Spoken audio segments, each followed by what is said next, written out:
Waalaikumsalam warahmatullahi wabarakatuh.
Bismillahirrahmanirrahim.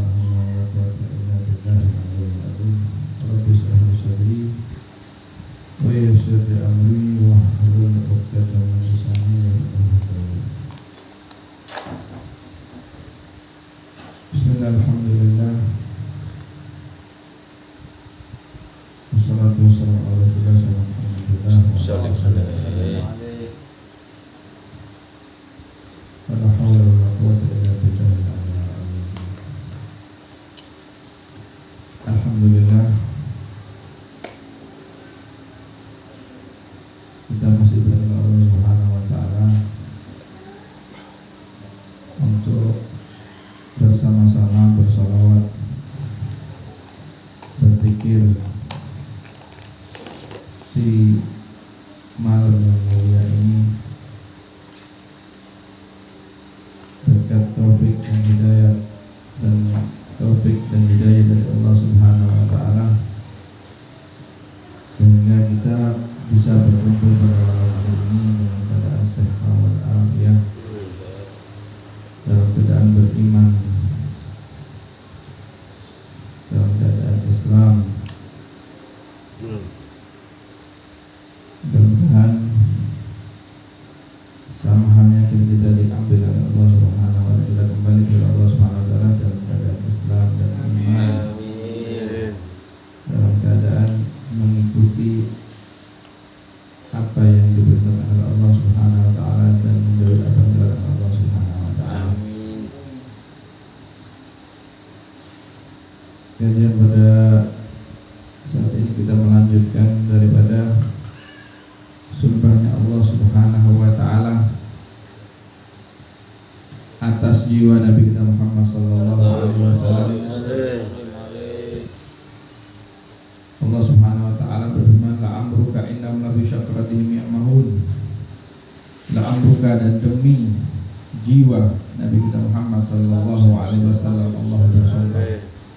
Seperti yang sudah kita bahas di pertemuan yang lalu, bahwa Allah Subhanahu wa taala ketika bersumpah itu pasti terdapat kemuliaan dengan sesuatu yang disumpahkan oleh Allah Subhanahu wa taala.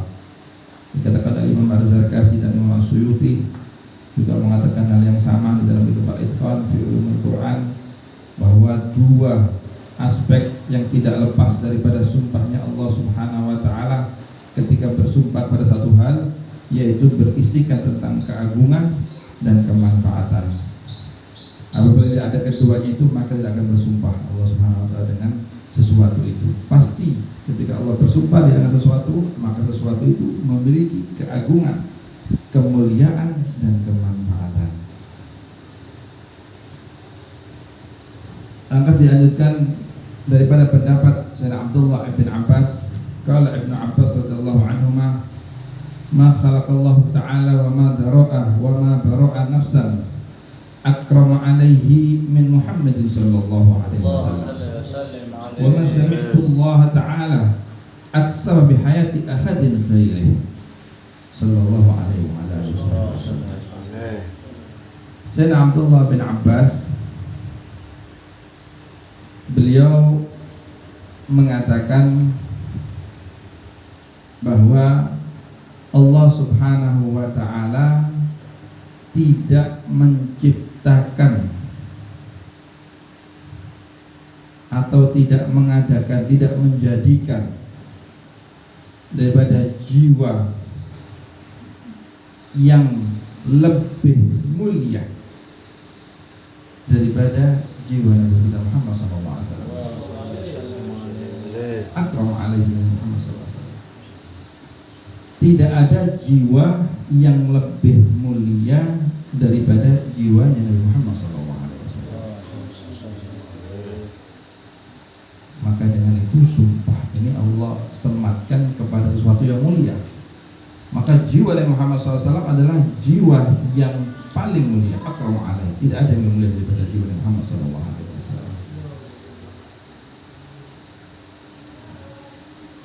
Dan tidaklah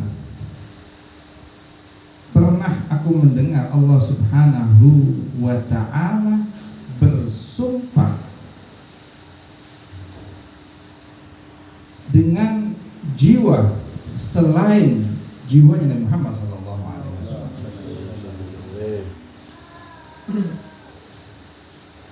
Jadi Allah Subhanahu wa ta'ala ini tidak pernah bersumpah selain kepada jiwa Nabi Muhammad sallallahu alaihi wasallam. Tidak pernah Allah mengatakan la amrukah itu selain Nabi Muhammad sallallahu alaihi wasallam, tidak pernah.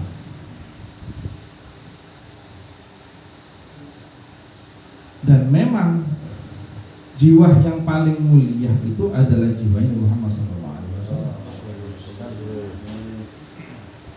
Karena Nabi Muhammad SAW ini adalah Nabi yang paling mulia, makhluk ciptaannya Allah yang paling mulia adalah Muhammad SAW. Bahkan kalau kita melihat daripada hadis, riwayat hadis dikatakan oleh sahabat Abu Jabir,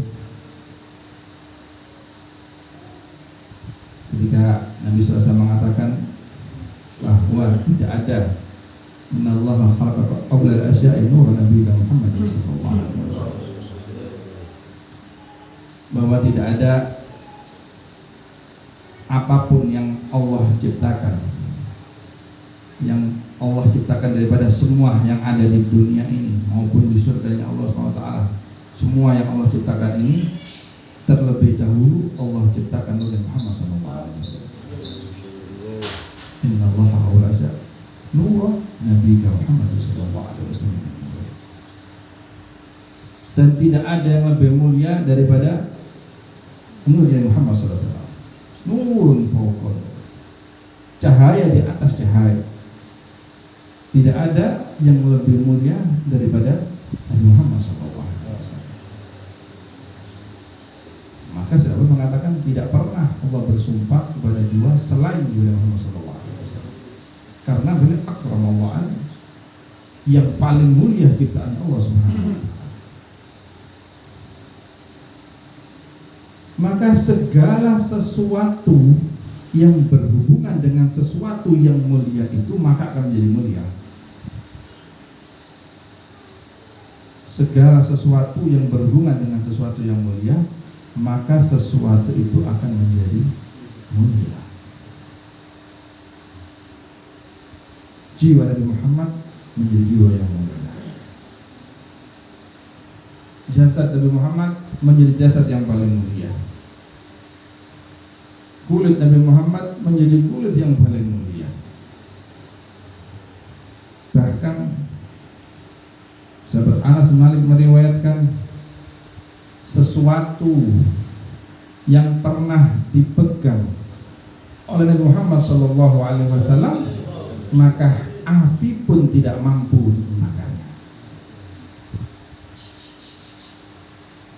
Dipegang oleh Nabi, maka sudah itu menalar. Neraka api tidak akan mampu memakannya, menjadi mulia. Sesuatu yang berhubungan dengan Nabi menjadi mulia.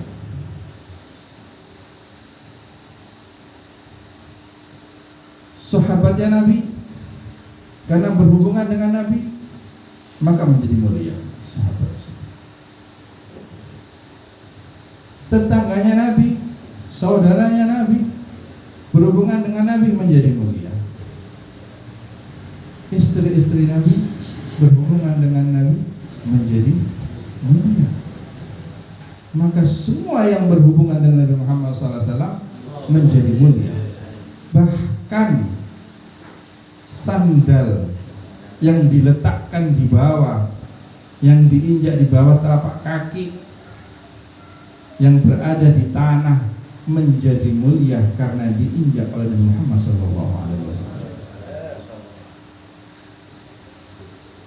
Posisinya sandal ini di bawah, tapi karena diinjak oleh kaki yang mulia, menjadi mulia sehingga ditaruh di atas kepala. Bahkan para sahabat berebutan ketika ingin membawa kepada Nabi Muhammad SAW, mengharap keberkahan. Bahkan sesuatu yang keluar dari batin Muhammad SAW, seperti yang dikisahkan, bahkan darah cantuk. Nabi SAW menjadi darah yang mulia. Padahal sebenarnya darah ini suatu hal yang najis, tapi menjadi mulia karena dari Muhammad SAW terhubung dengan Nabi SAW, dia menjadi mulia.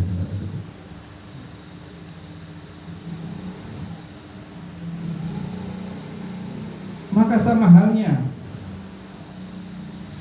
dengan diri Nabi SAW, bangsa Nabi, bahasa Nabi, keluarga Nabi, semua yang berhubungan dengan Nabi menjadi mulia. Bahkan di suatu hadis Nabi SAW diriwayatkan oleh Abdullah bin Abbas, beliau mengatakan, "Ahibbu lil arabi lis salasa." Katakan ada suatu hadis dikatakan, cintailah bangsa Arab lis salasa karena 3 hal. Ini hadis Nabi sallallahu alaihi wasallam yang diriwayatkan oleh Imam At-Tirmizi dalam hadisnya, dalam kitab hadis beliau. Cintailah orang Arab, bangsa Arab, lisalasa karena 3 hal, kata Nabi SAW. Yang pertama, li'ani Arabi, kata Nabi SAW, karena aku ini orang Arab. Nabi dilahirkan, diutus oleh Allah SWT menjadi Nabi untuk turun di kota Makkah Madinah, mana menjadi bangsa Arab.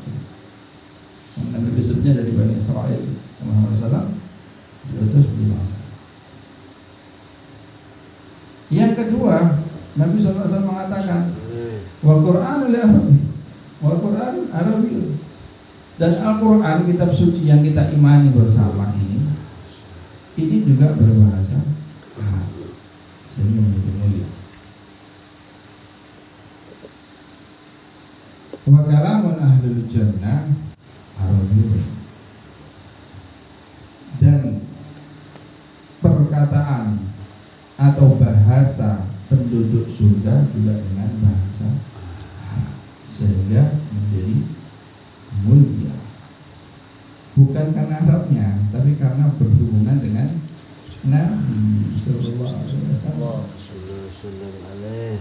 Maka menjadi satu hal yang sudah menjadi semestinya bagi seorang muslim itu untuk mencintai apa yang berhubungan dengan Nabi Sallallahu Alaihi Wasallam, menghormati, memuliakan apa yang berhubungan dengan Nabi Sallallahu Alaihi Wasallam.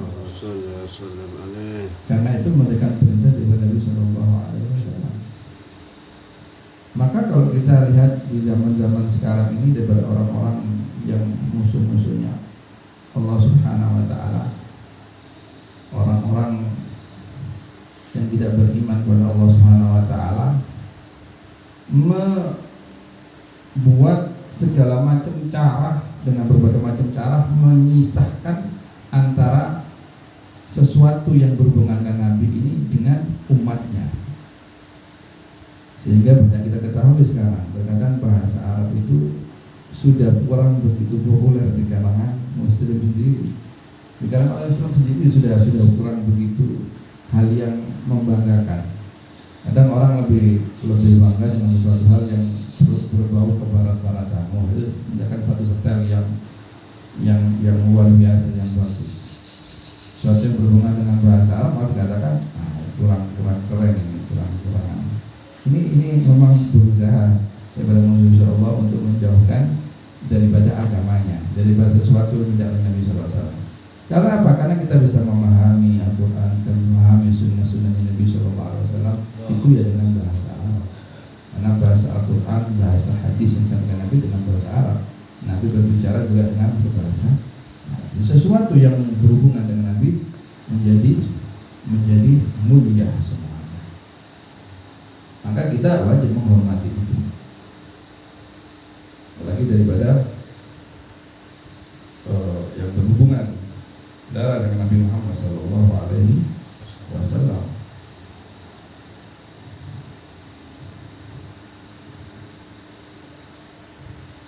Maka dilanjutkan daripada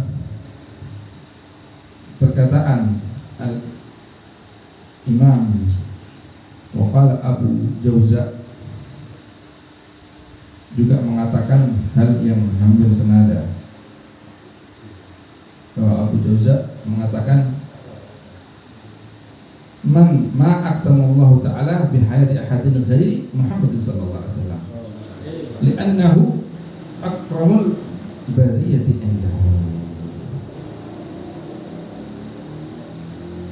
Dan Imam Abu Jauza ini kalau kita sedikit mengetahui daripada kisah sejarah beliau sedikit, dan kita lihat di dalam syarah ini juga disebutkan bahwa Imam Abu Jauza ini bernama Aus bin Abdullah Ar-Rabi Al-Bishri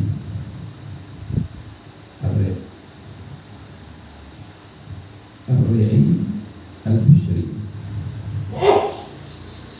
Dia ini tabi'in, seorang tabi'in. Yang mana kalau tabi'in ini berarti tidak mengikuti di zaman Nabi Muhammad SAW, tidak menangi zamannya Nabi ketika Nabi ada. Kalau menangi zamannya Nabi baru jadi sahabat. Kalau tidak menangi di zamannya Nabi, tidak pernah hidup bersama dengan Nabi, maka beliau menjadi tabi'in. Yang mana Abu Jauza ini seorang yang sigah, seorang yang terpercaya, yang hidup di zamannya para sahabat dan menjadi muridnya sahabat. Di antara sahabat-sahabat yang utama seperti Abdullah bin Abbas termasuk guru daripada Abu Jauza. Dan beliau mengatakan bahwa aku semasa hidupku aku bertetangga 12 tahun dengan Abdullah bin Abbas. Sak tonggo desa dengan Abdullah bin Abbas, sahabat Nabi sallallahu alaihi wasallam, ulama di zaman Nabi sallallahu alaihi wasallam, dan masih daripada sepupu Nabi sallallahu alaihi wasallam. Masih keluarga dari Abdullah bin Abbas bin Abdul Muttalib. Walaupun usianya beda jauh dengan Nabi sallallahu alaihi wasallam, Abdullah bin Abbas 12 tahun. Bahkan beliau Abu Jauza mengatakan bahwa selama 12 tahun ini beliau bertetangga dengan Abu Abbas tidak dilewatkan begitu saja. Orang-orang dulu ngerti ya keistimewaannya para sahabat dengan Nabi, tidak dilewatkan begitu saja. Nang tonggo orang ulama yang besar, sahabat yang dekat dengan Nabi, seorang alim, seorang ahli tafsir, maka beliau tidak pernah melewatkan itu dengan beliau selalu menanyakan setiap daripada ayat-ayat Al-Quran kepada Sayyidina Abdullah bin Abbas. Bahkan beliau mengatakan tidak ada satu ayat Quran pun yang turun yang tidak aku tanyakan kepada Sayyidina Abdullah bin Abbas tentang tafsirnya dan maksudnya. Karena Abu Jauza ini seorang alim, seorang alama, muridnya Sayyidina Abdullah bin Abbas. Dan beliau banyak meriwayatkan hadis-hadis dari Sayyidina Abdullah bin Abbas. Makanya ini di riwayatnya Sayyidina Abdullah bin Abbas. Dan di antaranya juga zaujin Nabi sallallahu alaihi wasallam Sayyidina Aisyah. Beliau meriwayatkan juga dari Sayyidina Aisyah. Beliau juga melakukan dari Sayyidina Abdullah bin Amr bin As, juga meriwayatkan daripada sahabat yang utama. Bahkan riwayat ini karena riwayat yang sirah, karena beliau ini orangnya yang lurus, orangnya yang jujur. Bahkan dikatakan bahwa beliau ini tidak pernah, mulutnya ini tidak pernah keluar dari kata-kata daripada dirinya itu kata-kata yang melaknat, itu tidak pernah. Terjaga betul kata-katanya. Tidak pernah sesuatu yang haram daripada makan yang masuk ke dalam tubuhnya. Maka jernih hatinya, maka kuat hamalannya. Dan beliau tidak pernah menyakiti seseorang pun, saking menjaganya, saking waraknya, saking hati-hatinya. Sayyidina Abu Jauza tadi. Bahkan dikatakan beliau ini paling senang di antara agamanya berpuasa. Di antara puasa yang beliau lakukan, di antara puasa wisal. Puasa wisal ini sebenarnya sudah tidak diizinkan untuk setelah Muhammad SAW pernah melaksanakan puasa wisal. Puasa wisal ini puasa yang ganti buka, ganti buka itu sampai seminggu, ada 3 hari baru berbuka. Karena buka jadi puasanya 1 kali 24 jam nih, sampai seminggu. Terus saya Abu Jauza ini pernah berpuasa sampai 6 hari. Jadi dia 24 jam kali 6 tanpa berbuka. Berbuka itu tapi ini sesuatu yang menurut ijma ulama tidak diperkenankan. Tapi Nabi pernah melakukan. Nabi pernah melakukan puasa wisal ini. Tapi setelah itu umatnya tidak ingin memberatkan. Ya, adik diberlakukan puasa wisal ini tak kasih kuat.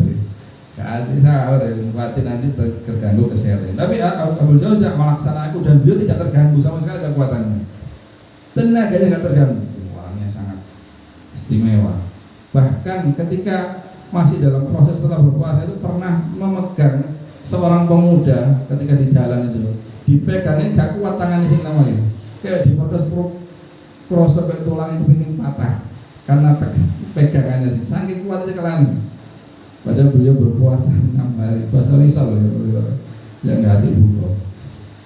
Ini saking beliau orang-orang yang betul-betul mengikuti, menghidupkan sunnah Nabi Muhammad SAW, dihidupkan semua apa yang diajarkan oleh para sahabat lewat Nabi SAW dilakukan sama beliau, betul-betul dijaga di dalam kehidupannya.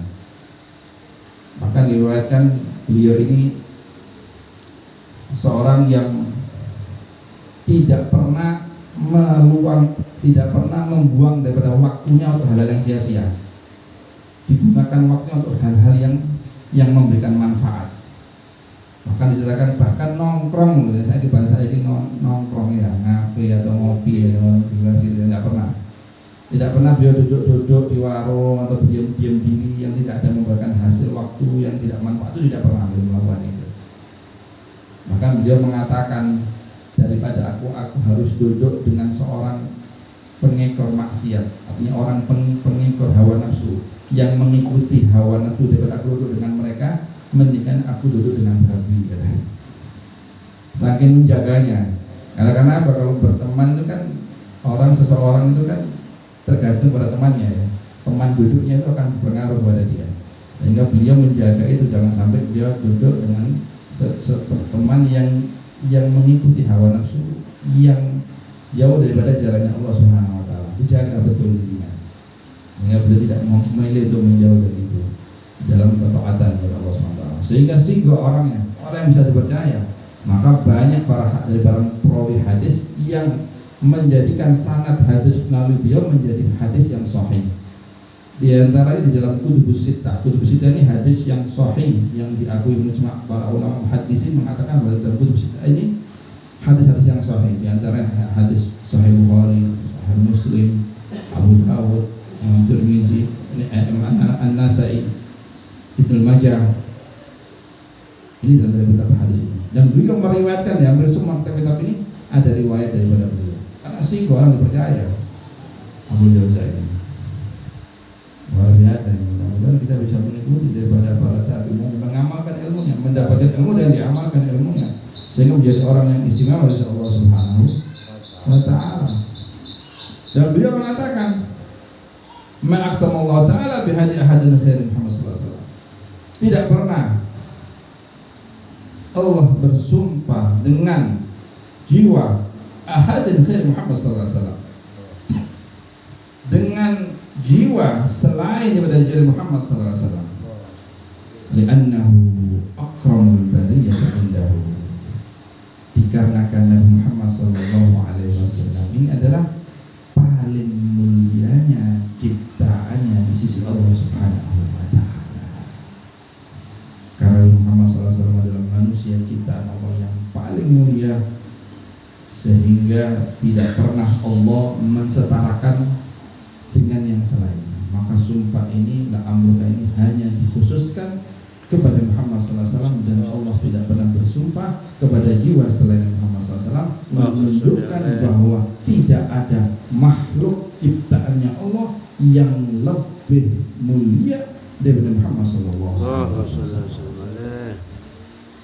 Ini daripada pengertian ayat la'amruka, pada sumpahnya Allah SWT.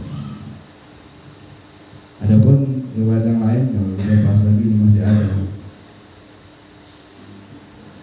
Insyaallah mungkin kita bahas di pertemuan yang akan datang. Mudah-mudahan yang sedikit ini bisa memberikan manfaat khususnya bagi orang pribadi dan menjadikan Nabi SAW ini menjadi idola satu-satunya. Tidak ada manusia yang lebih mulia dengan Nabi, maka kita tidak ada yang mengikuti Nabi pasti menjadi orang yang mulia. Jangan ada keraguan di dalam